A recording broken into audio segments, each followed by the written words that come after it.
Shalom, peregrinos, bem-vindos, queridos irmãos e irmãs, ao nosso terceiro episódio da nossa série sobre milagres. Quero lembrá-los que se você ainda não escutou os 2 episódios anteriores sobre nossa série de milagres, o que a Bíblia fala sobre milagres e o que é um milagre, eu recomendo que você volte, escute os 2 primeiros, para depois então continuar neste nosso terceiro episódio. Este episódio nós iremos falar sobre os milagres de Jesus.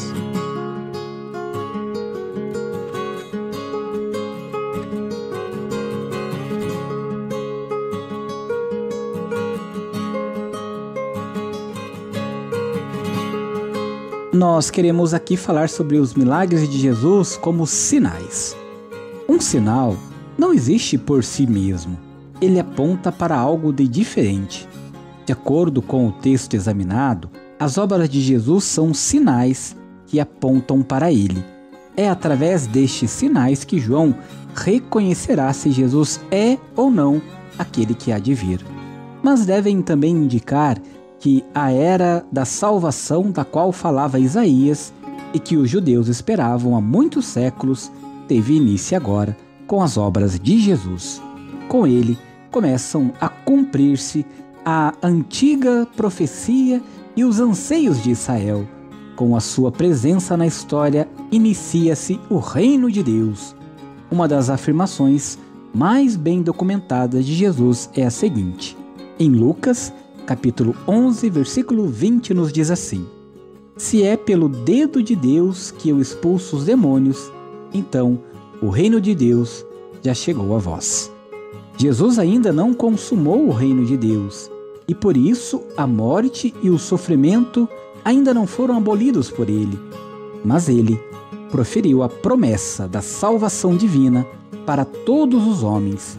E é na obra salvífica de Jesus que Deus começou a realizar a ação definitiva da salvação de todos os homens.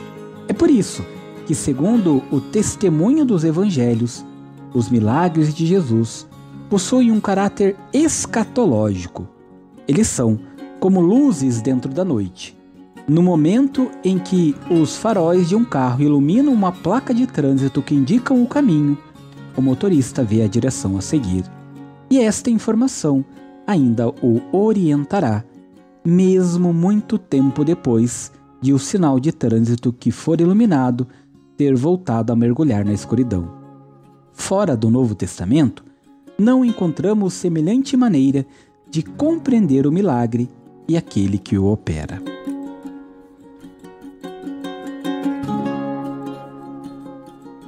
Mas, como os sinais, os milagres não são apenas algo que nos indicam que, com a pessoa e as obras de Jesus, começou o reino de Deus. Eles nos mostram também de que espécie é o reino de Deus.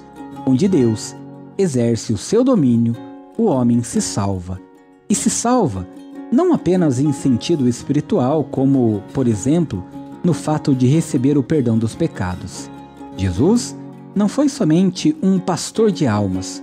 As curas que ele fez nos mostram precisamente que é o homem todo que é assumido e salvo por Cristo, inclusive em sua corporeidade.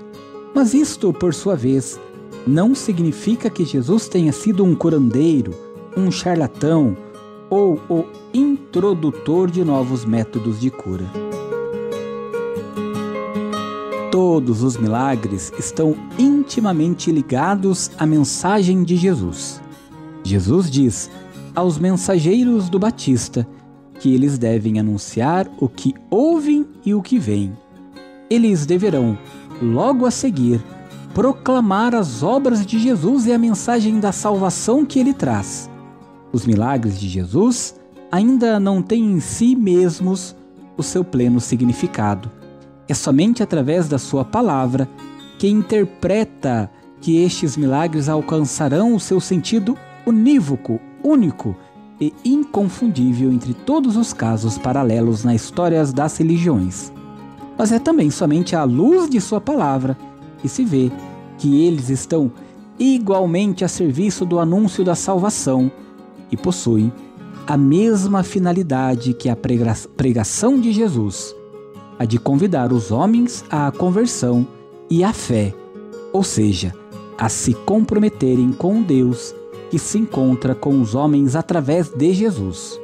Os milagres confortam e estimulam precisamente os marginalizados do mundo, os sofredores, os fracos, os incapazes, e lhes mostram que existe alguém que pode e quer salvá-los. Em sua exposição, os evangelhos sempre levam em conta a íntima relação que existe entre os milagres e a mensagem de Jesus, coordenando organicamente entre si as palavras e ações do Mestre. Assim é que no Evangelho de Mateus, por exemplo, depois dos 2 capítulos sobre o Sermão da Montanha, temos 2 capítulos sobre os milagres. Em Marcos, as afirmações: o tempo está realizado e o reino de Deus está próximo, e ele ensinava com autoridade, são logo confirmadas pelo fato de que Jesus expulsa um demônio e realiza curas, a ordem dada aos discípulos: curai os enfermos e anunciai, o reino de Deus está próximo de vós, nos mostra claramente a relação íntima entre a obra e a palavra de Jesus.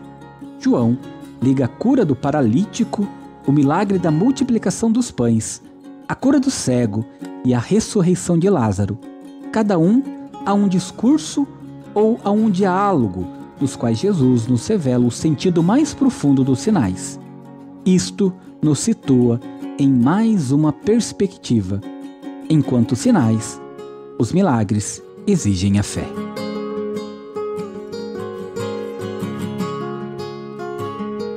Queridos irmãos e irmãs, terminamos aqui o nosso 3º episódio sobre a série de milagres. No nosso próximo encontro, nós vamos conversar sobre os milagres e a fé. Esperamos vocês. Compartilhem estes nossos programas. Deus abençoe. Shalom!